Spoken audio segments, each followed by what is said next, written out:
Namaskar. Welcome to English for Everyone. My name is Ratanlal Sharma. Today, I am going to teach you some very important sentences which are going to be very useful for new beginners. So, without wasting any time, let's get started this video.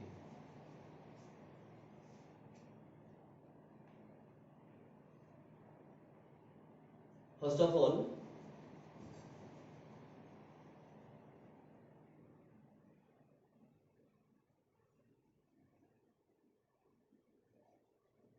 उसे अपना कार्य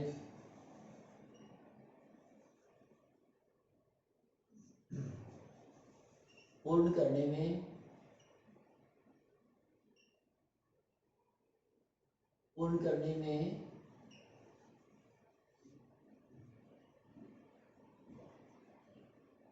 उसे अपना कार्य पूर्ण करने में कई घंटे लगे। उसे अपना कार्य पूर्ण करने में कई घंटे लगे। How to write this in this way?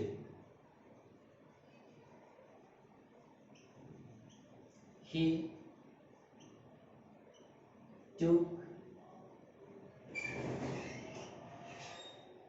took many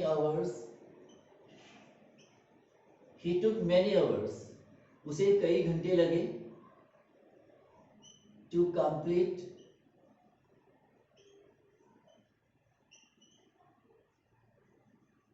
his work. He took many hours to complete his work. उसे अपना कार्य पूर्ण करने में कई घंटे लगे। पूर्ण करने के लिए कई घंटे लगे। Now be second.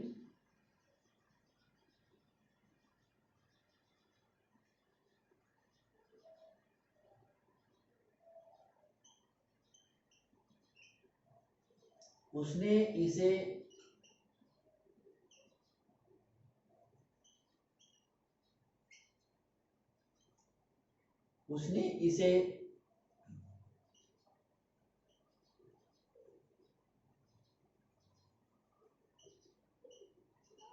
बिना किसी को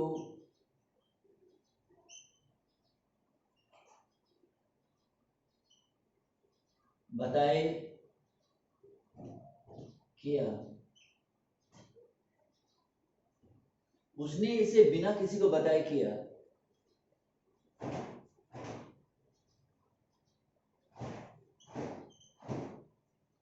He did it. उसने इसे किया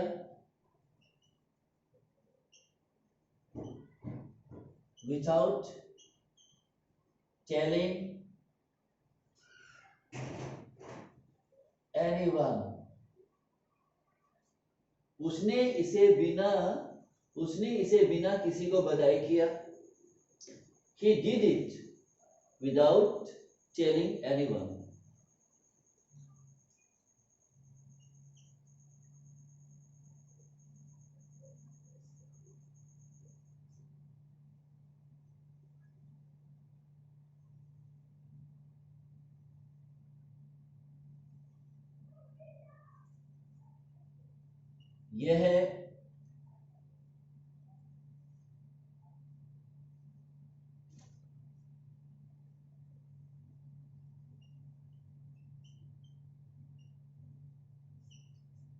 यह बहुत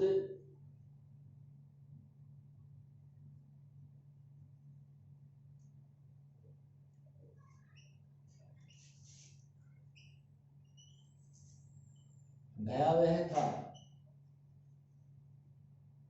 यह बहुत भयावह था।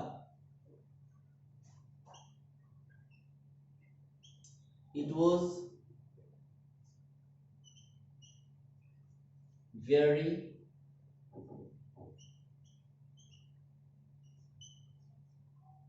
horrifying. It was very horrifying. यह बहुत ही भयावह था।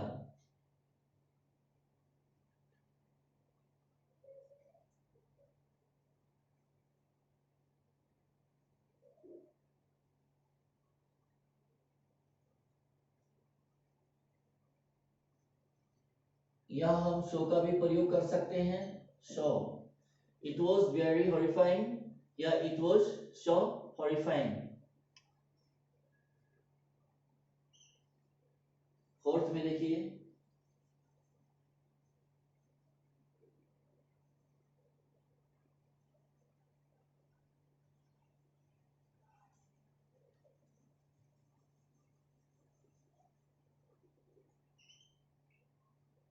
हम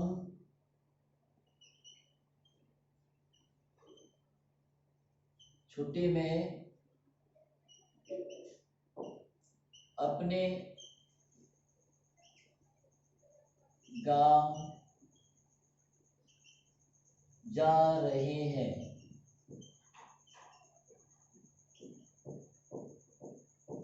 हम छुट्टी में अपने गांव जा रहे हैं, कैसे लिखते हैं, आइए।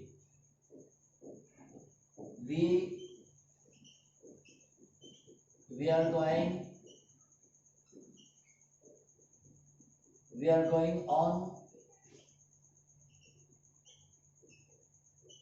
vacation to we are going on vacation to our village।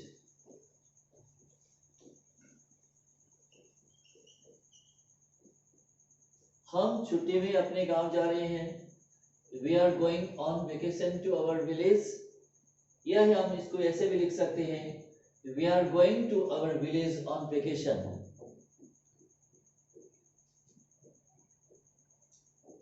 देखिए कुछ अगले सेंटेंस में,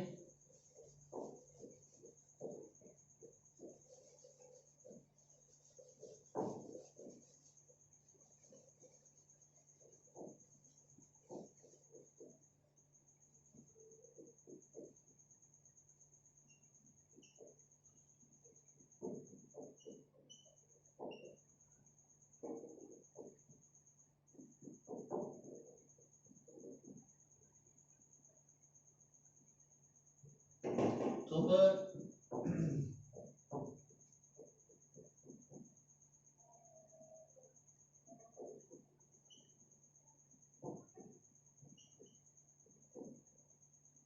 किसी को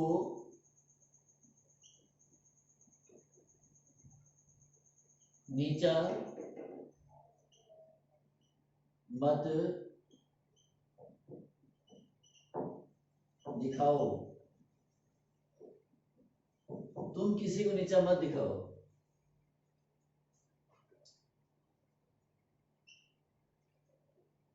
यू, अगर हम यू को साइलेंट रखें तो भी हो जाएगा।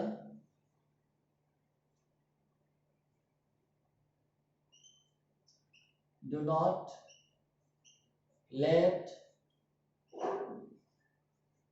anyone down। Do not let anyone down अर्थात तुम किसी को नीचा मत दिखाओ। यू को यहाँ साइलेंट रखा गया है, इसको उच्चारण में नहीं शामिल किया जाएगा। You do not let anyone down, हम यू को साइलेंट रखते हैं क्योंकि सामने वाले व्यक्ति से जब कुछ कहते हैं तो यू को हमेशा साइलेंट रखते हैं। तो इसमें स्वतः ही समझ में आ जाता है कि किसके लिए बोला गया है, यानी कि सामने वाले व्यक्ति को कहा जा रहा है। तो यू को हम साइलेंट रखते हैं, इसका प्रोनाउंसिएशन यहाँ नहीं किया जाएगा। तो do not let anyone down, किसी को नीचा मत दिखाओ, ये हुआ। अगला सेंटेंस,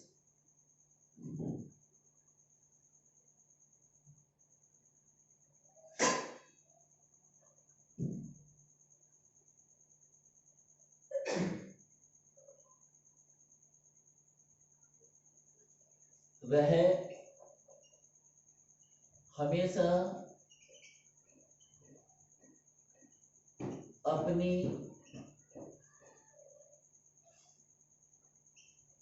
पत्नी के इशारे पर काम करता है। वह हमेशा अपनी पत्नी के इशारे पर काम करता है। इसको कैसे लिखते हैं? He always works, he always works, वह हमेशा काम करता है अपनी पत्नी के इशारे पर। तो इसमें क्या लिखेंगे? at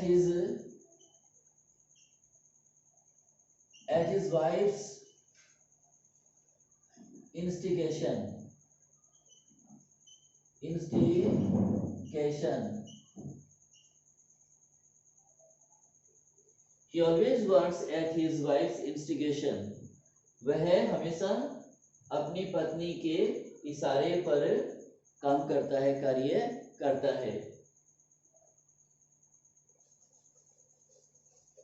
अगला सेंटेंस देखिए।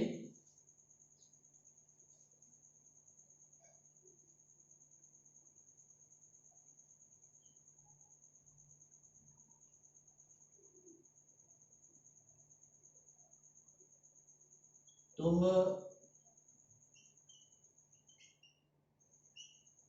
उसका ध्यान भटकाना चाहते हो। तुम उसका ध्यान भटकाना चाहते हो, कैसे लिखेंगे? You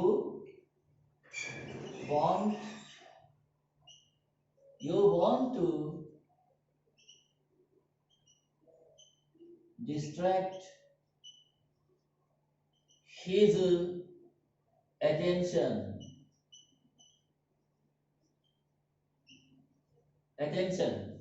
तुम उसका ध्यान भटकाना चाहते हो।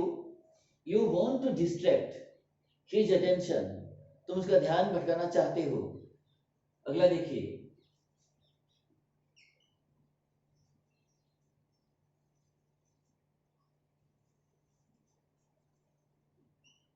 उसे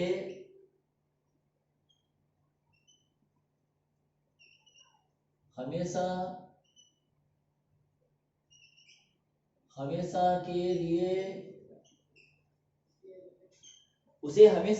के लिए भूल जाओ।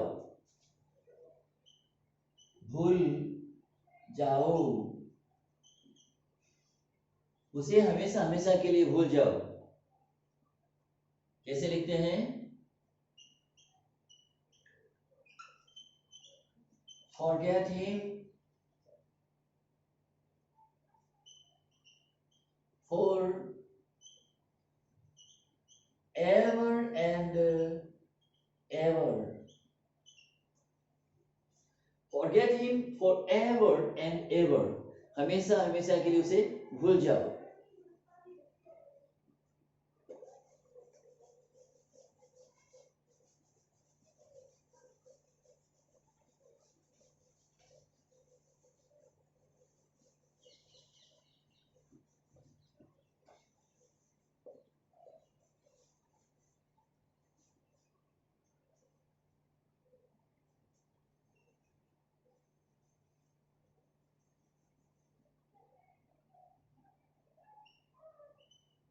वह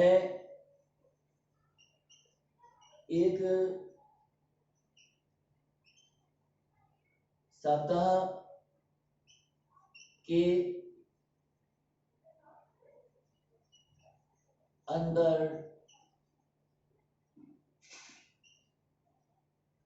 लौटेगा। वह एक सप्ताह के अंदर लौटेगा, कैसे लिखते हैं? He will return in a week. He will return in a week, वह एक सप्ताह में लौटेगा। हम यहाँ within भी लिख सकते हैं, क्योंकि इन में और within में फर्क इतना होता है कि इन जब हम लगाते हैं तो इसका मतलब होता है कि सप्ताह के अंतिम चरण में वो आएगा, यानी कि आखिर में जब कोई काम पूरा होता है समय के अंत में जब कोई काम पूरा होना होता है तो हम इन का प्रयोग करते हैं, और यदि समय से अंत से पहले अगर कोई काम पूरा होना होता है तो हम वहां विथ इन का यूज करते हैं, कुछ इस तरह।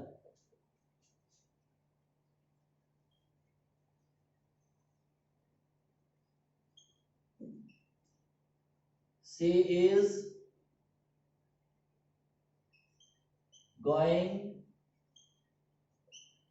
is going to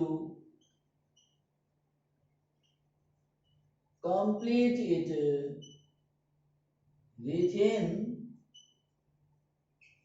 within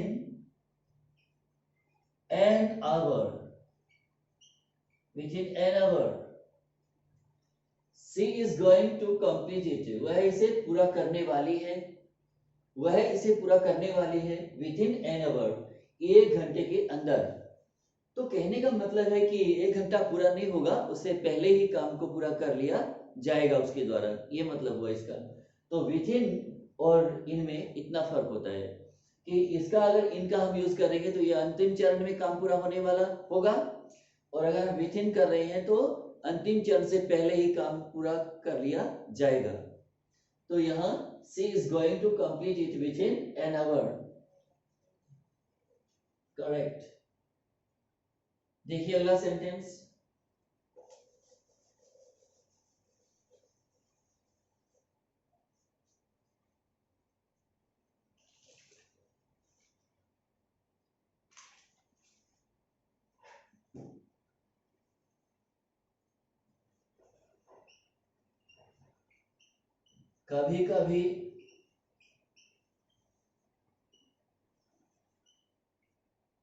कभी कभी मेरी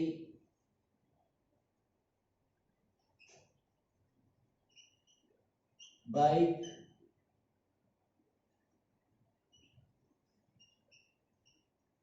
रास्ते में बंद हो जाती है। कभी कभी मेरी बाइक रास्ते में बंद हो जाती है। कैसे लिखते हैं? sometimes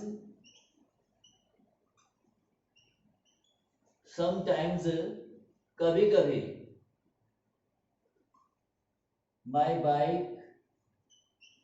sometimes my bike dies on the road. Sometimes my bike dies on the road. कभी कभी मेरी बाइक रास्ते में बंद हो जाती है, ये हुआ। तो रास्ते में बंद होने को कहते हैं डाइज ऑन, बंद होना, रास्ते में बंद होना। तो ये आगे आपको लिखना पड़ेगा कि कौन सा स्थान था वो। तो रास्ते में तो ऑन द वे भी आप कर सकते हो, ऑन द रोड कर सकते हो, ठीक है। तो इस तरह से अगला देखिए,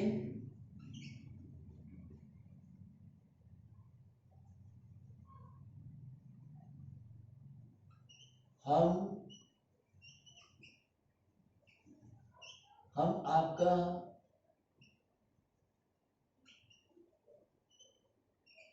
स्टेशन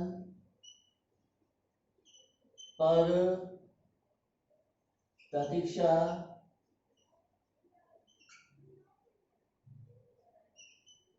प्रतीक्षा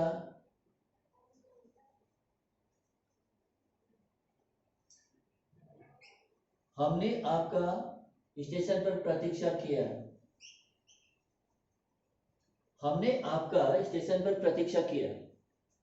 कैसे लिखते हैं इसको? We waited for you. हमने आपका प्रतीक्षा किया। We waited for you. हमने आपका प्रतीक्षा किया। At the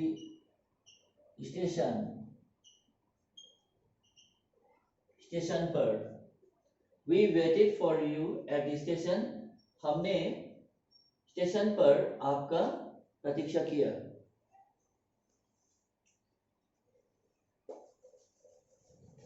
अगला लिखते हैं,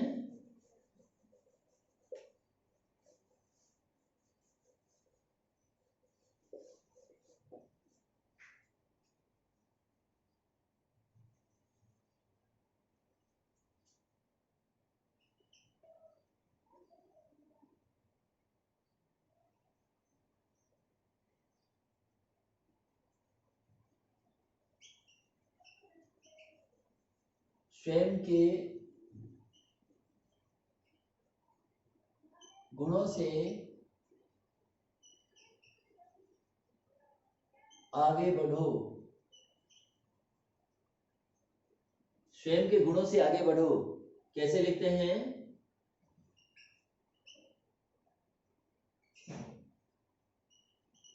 गो अहेड, गो अहेड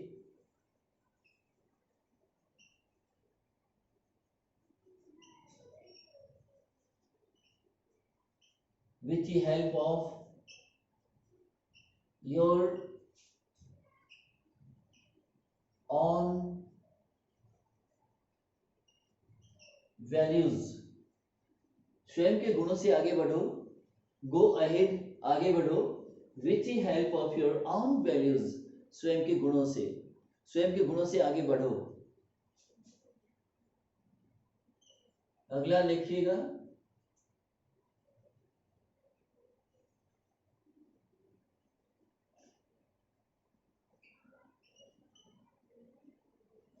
वह लड़का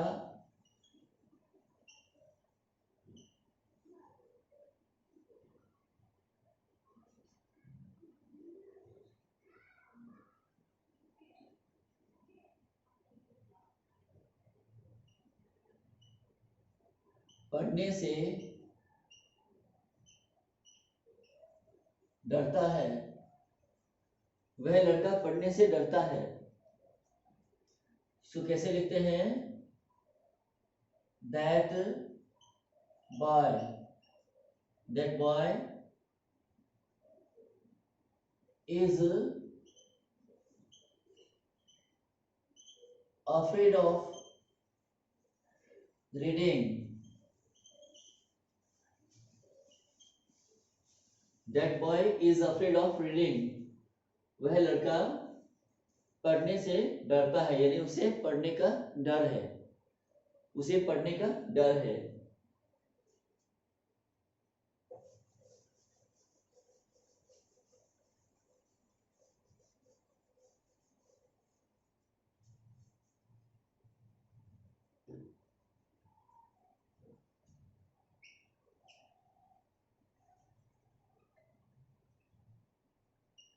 वह और कौन, वह और कौन बैठा है। वह और कौन बैठा है, वह और कौन बैठा है कैसे लिखते हैं?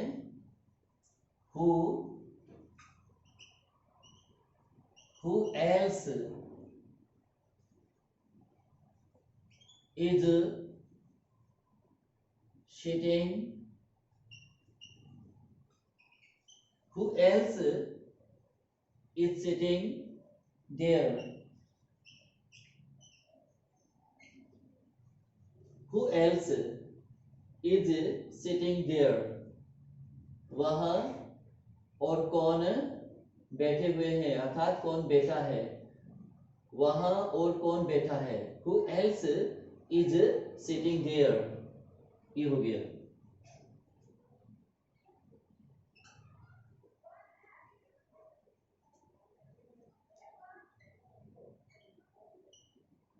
वहां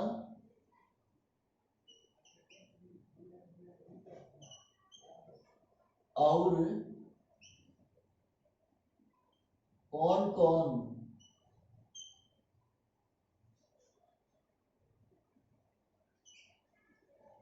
शोर कर रहा है।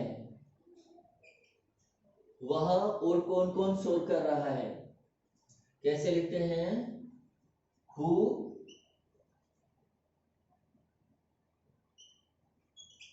and, who and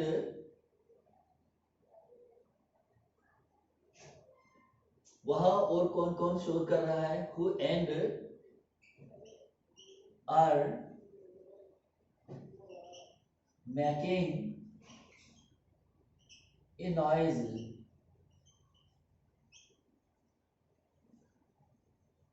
a noise there,